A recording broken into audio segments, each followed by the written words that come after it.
మర్పల్లి మండలంలోని కోట్పర్పల్లి గ్రామానికి చెందిన తోకల వినోద్ అని 23 రాత్రి తెల్లవారుజామున 24 తేదీ రోజు గుర్తు తెలియని వ్యక్తులు చంపి వాళ్ళ ఇంట్లో ఉన్న బావిలో పడేసినారని చెప్పి ఫిర్యాదు, వాళ్ళ బిడ్డ వినోద ఫిర్యాదు రాగా దానిపై దర్యాప్తు చేయడం ప్రారంభించినది. వాళ్ళు అక్కడ బావి దగ్గర ఉన్న చెప్పులను బట్టి బావిలో వేసి ఉంటారని చెప్పి గుర్తు తెలియని వ్యక్తులు వేసి వాళ్ళ ఇంట్లో దొంగతనానికి ప్రయత్నించే క్రమంలో ఆమె అలికిడి విని ఆమె వచ్చి లైట్ వేసుకొని చూసేరకు ఉన్న అదే గ్రామానికి చెందిన వాళ్ళని మమ్మల్ని గుర్తుపడతారని చెప్పి ఆమె వాళ్ళని ఐడెంటిఫై చేస్తారని చెప్పి దొంగలు భయపడి ఆమెని బావిలో వేయడం జరుగుతున్నది. బావిలో వేసిన తర్వాత ఇంట్లో ఉన్న బీరువాలో ఉన్న ఒక 20,000 రూపాయలను దొంగతనం చేసినారు.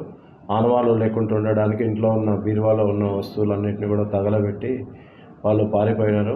వాళ్ళ బిడ్డ వేములమ్మ ఫిర్యాదు మేరకు కేసు నమోదు చేసుకొని అనుమానాస్పద వ్యక్తులను తీసుకొని అదే గ్రామానికి చెందిన సన్నాయిల రాజు, షఫీయుద్దీన్ మరియు మన బేగరి నరసింహులను అనుమానాస్పదంగా పోలీస్ స్టేషన్కు తీసుకొచ్చి మోమిన్పేట సిఐ గారు మరియు వాళ్ళ కానిస్టేబుల్ సిబ్బంది కూడా పోలీస్ స్టేషన్కు తీసుకొచ్చి గట్టిగా విచారించగా వాళ్ళు చేసిన నేరాన్ని అంగీకరించినారు. ఈరోజు వాళ్ళని కోర్టుకు తరలించడం జరుగుతున్నది.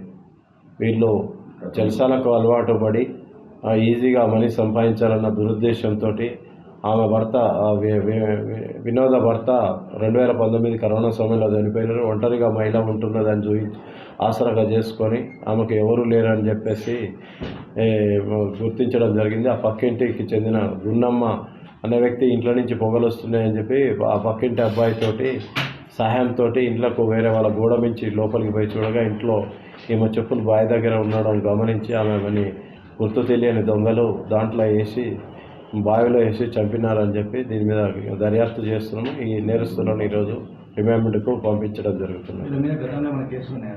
ఇతని మీద సన్నాయిల రాజు వాళ్ళ మదర్ని చంపిందనే దాని మీద 2014లో ఒకటి మర్డర్ కేసు ఉన్నది. అది